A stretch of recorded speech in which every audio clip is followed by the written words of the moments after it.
Finalmente chegou o momento de descobrir o dia de lançamento do livro. Eu sou Jessi Queiroz, escritora, leitora, estudiosa incansável. Seja muito bem-vinda a mais um diário de escrita.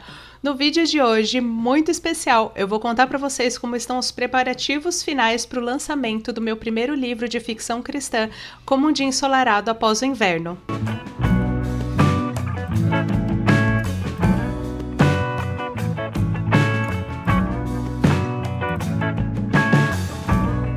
Se você quer saber mais detalhes sobre como foi o processo desde a criação da história até a finalização do primeiro rascunho e das primeiras revisões, você pode acessar a playlist do Diário de Escrita, eu vou deixar o card para vocês e também o link na descrição.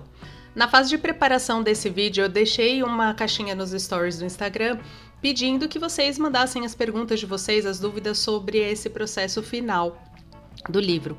E uma das coisas que falaram sobre a questão do tempo, né? Quanto tempo que eu levei para fazer o livro. Então eu vou recapitular um pouco da linha do tempo e vou respondendo as perguntas conforme elas encaixarem dentro de cada um desses processos. Eu tive a ideia em 2016. Eu tive um sonho com uma das cenas, que hoje é a cena que está no capítulo 2 do livro.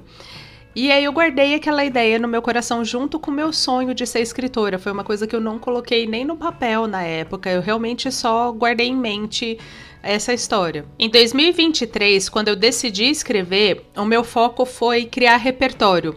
Então eu comecei a ler o maior número de livros, o maior número de histórias possível de ficção cristã, para eu conseguir entender mais como os autores trabalhavam esse universo, como que eles contavam as histórias, como que os valores cristãos eram apresentados, e aí nos mais diversos gêneros, né? Ficção científica, fantasia, romance de cortejo, todos os gêneros, como que isso era trabalhado. A minha ideia era ganhar repertório, era entender como a ficção cristã funcionava como um todo, como um universo. E aí a escrita propriamente dita, né, tanto a parte de planejamento como a pesquisa para o início da história, começou em julho de 2024.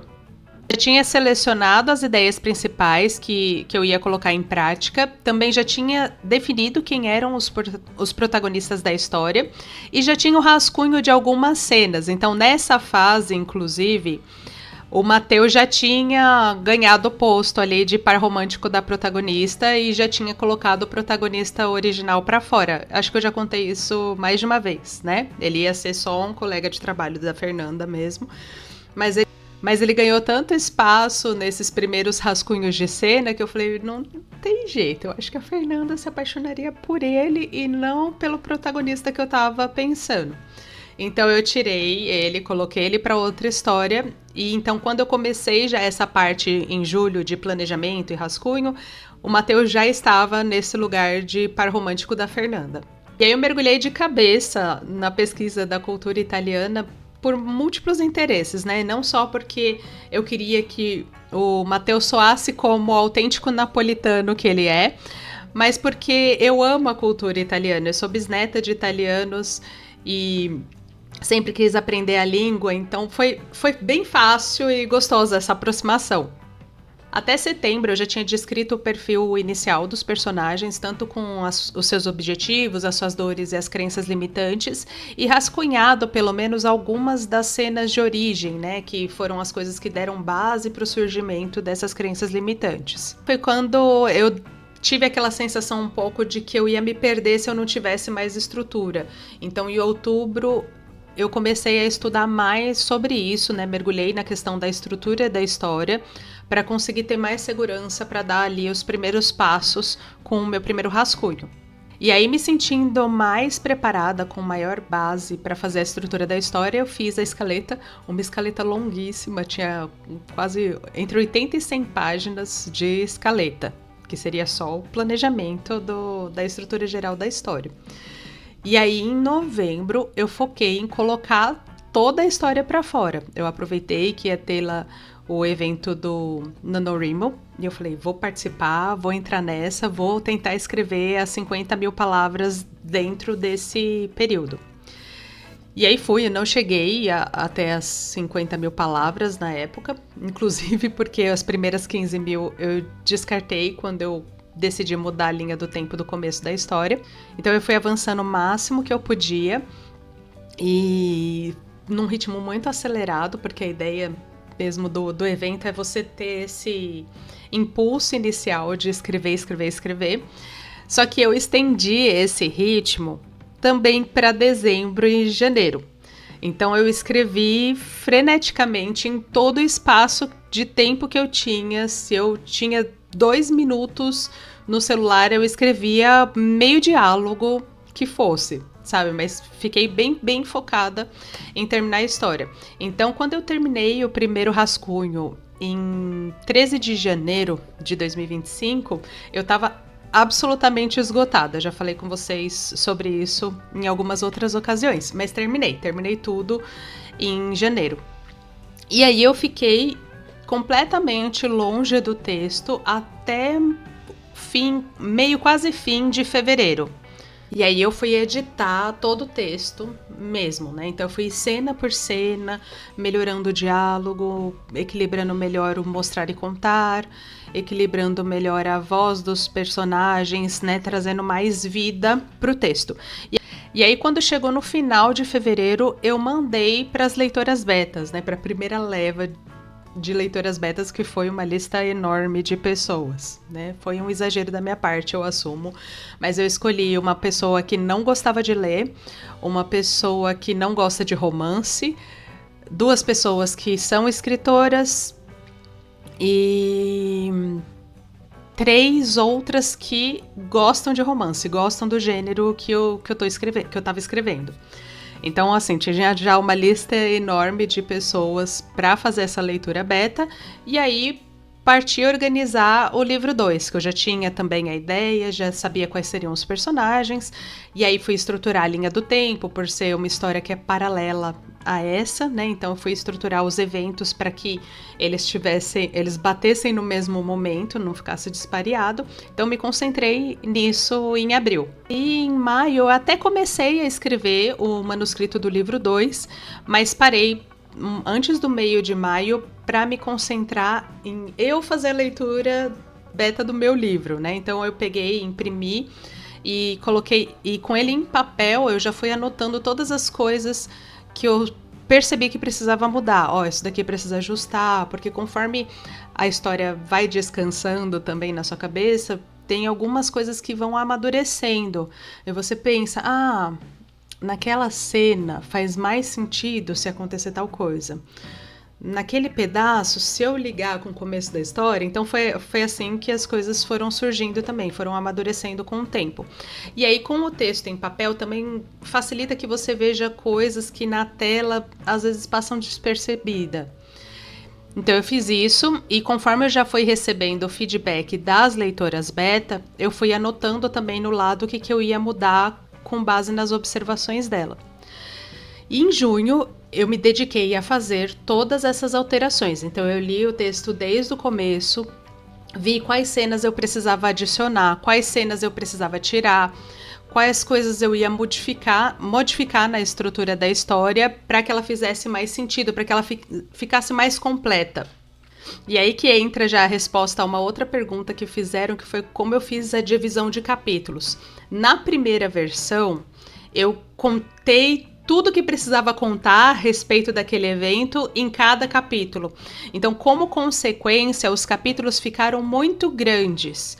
Teve gente que não ligou para isso, achou que como a história estava bem estruturada, estava interessante, foi tranquilo ler mesmo com os capítulos grandes, mas teve gente que se incomodou. E aí, levando isso em consideração, nessa edição que eu fiz em junho, eu quebrei cada cena maior, cada acontecimento maior, em capítulos menores, conforme fazia sentido também, né? Então, se já tinha terminado, já tinha começo, meio e fim naquele trecho, eu cortava aquele trecho e continuava a outra parte daquele evento em outro momento. E fui fazendo os ajustes na edição conforme foi necessário. Como teve muita adição de cena também, isso também ajudou a trazer equilíbrio para os capítulos. Então tem capítulo um pouco mais longo, mas é metade do comprimento que o outro tava. Então eu fui pensando um pouco na experiência de leitura para fazer essa edição dos capítulos depois. A outra coisa que aconteceu em maio também, que eu tinha esquecido de mencionar, é que eu tive a capa pronta, né? A minha cunhada, que é designer de formação, e eu falo que ela é minha capista exclusiva porque ela não trabalha mais com isso, mas ela fez a capa pra mim. E eu chorei inúmeras vezes olhando essa ilustração, porque eu já tinha alguma ideia do que eu queria pra capa, eu já tinha pensado em algumas coisas, mas falei pouco sobre ela porque eu gosto de deixar ela com bastante liberdade criativa, porque eu gosto de tudo que ela faz, né? Então, quando eu vi a capa com tudo que eu queria pedir, eu fiquei muito feliz, eu fiquei muito emocionada mesmo, né? Então eu queria uma coisa que fugisse dessas cores gritantes que tem em muitos livros de romance, né? Que fica com uma cara um pouco mais jovem, né? Eu queria cores mais maduras, uma coisa que já indicasse que os personagens... que a história é mais madura. Ela foi uma das pessoas que leu o livro e uma das pessoas que mais fez contribuições para as mudanças, né? Porque ela não costuma gostar de romance. Então todas as observações dela foram uma forma de expandir melhor a história, né? Porque como leitor de romance, tem algumas coisas que, em nome do clichê, em nome do gostosinho da história romântica que tá desenvolvendo ali, como leitor de romance, tem coisa que a gente ignora um pouco na história. Tipo, achei que faltou um pouquinho isso, mas tudo bem. E como uma pessoa que não gosta de ler romance, ela apontou várias coisas que poderiam mesmo deixar a história muito melhor. Coisas que algumas das leitoras betas que gostam de romance deixaram passar. Então, isso também ajudou a encorpar bastante a história. Então, já fica também uma dica com relação à minha experiência para a definição de leitor beta. O ideal é que você tenha pessoas que são do seu público-alvo.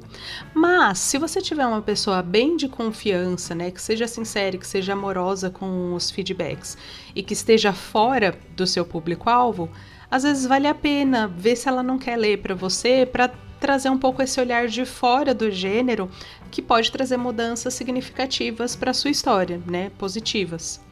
Então, até a primeira semana de julho, eu já tinha a história toda aprimorada, revista e pronta para leitura crítica. Na primeira semana de julho, já tinha mandado para leitura crítica e, paralelo com ela, eu já fui lendo o texto de novo. Então, teve várias coisas que, quando ela pontuou, olha, aqui precisava de mais esclarecimento, eu só copiei do texto e colei para ela, porque eu já tinha mudado também, já tinha passado o olho por lá. E aí também ela fez diversas contribuições, e aí eu fechei o final do texto. Eu falei, não, agora acho que ele tá redondo. E aí eu procurei mais 2 leitoras beta para validar aquela versão, pessoas que não tinham tido contato com a primeira versão da história, né? Porque eu queria ver se agora, com um olhar fresco, a história estava toda bem amarrada, né? E aí, claro que as minhas amigas escritoras também releram tudo, também viram os ajustes que eu fiz e também fizeram muitas contribuições nesse processo todo.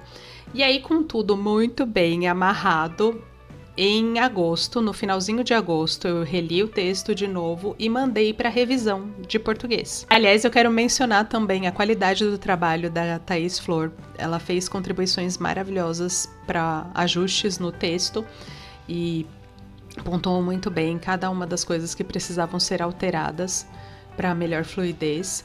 Então, eu gostei muito de trabalhar com ela e ela foi muito rápida, né? Em 2 semanas ela tinha lido o texto inteiro. E aí, quando o texto voltou para mim, eu me dediquei a ler ele inteirinho de novo, né? Vendo com cada uma das sugestões dela, alterando o que precisava alterar. E, respirando fundo, passei para a diagramação, que também a Gabriela, do Entre Capas Editorial, fez um trabalho maravilhoso. Gostei muito de como ela abarcou todos os elementos que eu tinha falado com ela, todas as conversas que a gente teve, e ela conseguiu fazer um projeto gráfico do design muito bonito. Eu fiquei muito feliz. E, inclusive, até alguns detalhes a gente levou em consideração, como tem alguns flashbacks na história, né, algumas lembranças de cenas que aconteceram no passado. Ela teve a ideia da gente mudar a fonte quando tem esses flashbacks. Então, é uma mudança muito sutil, só quem é muito detalhista que ia perceber, mas a gente tem uma fonte quando tá no tempo presente, né, no tempo da história, e outra fonte quando é uma cena do passado. Uma mudança super sutil, super leve, mas que ajuda a diferenciar. Além das separações de cena, consegue fazer essa mudança sutil para o leitor perceber quando é o passado, quando é o presente. E são poucas cenas, né? Não se preocupe que você não vai ficar confuso por causa disso. Tudo tá bem encaixadinho dentro da história. E eu amei muito mesmo o trabalho dela, também não só pela qualidade, mas pela velocidade também, porque em uma semana eu tava com o livro editado e pronto para subir na Amazon. Então, eu já coloquei ele na plataforma da Amazon, tô esperando só os últimos ajustes da imagem da capa para colocar também, e fazer o agendamento do pré-lançamento. Outra pergunta que eu recebi foi com relação à sensação de publicar meu primeiro livro. E desde rever o texto assim que ele chegou da revisão de português, né, ler cada parte, eu fiquei muito emocionada, me senti muito grata por todo o processo que esse texto passou, sabe? 1 ano depois do começo do trabalho, 1 ano depois do começo da pesquisa e da estruturação de toda a história, ela finalmente vai ganhar o espaço dela com o público. E olhando em comparação com aquele primeiro rascunho, com aquela primeira parte, e onde o texto chegou, eu me senti muito orgulhosa, não do que eu fiz, mas de todo o amadurecimento que o texto teve, sabe? A história, ela realmente está pronta para sair, né? Eu realmente estou entregando o melhor que eu podia com os recursos que eu tenho hoje, né?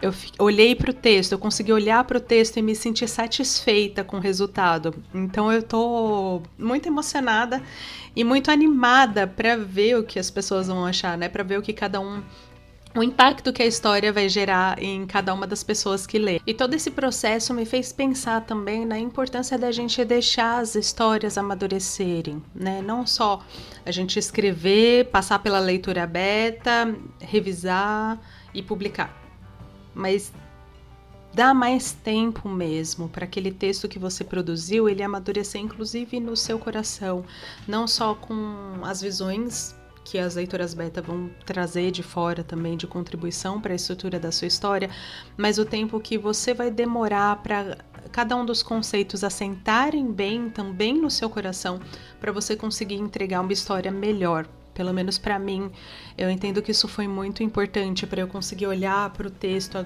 hoje e falar, não, eu estou satisfeita com o resultado.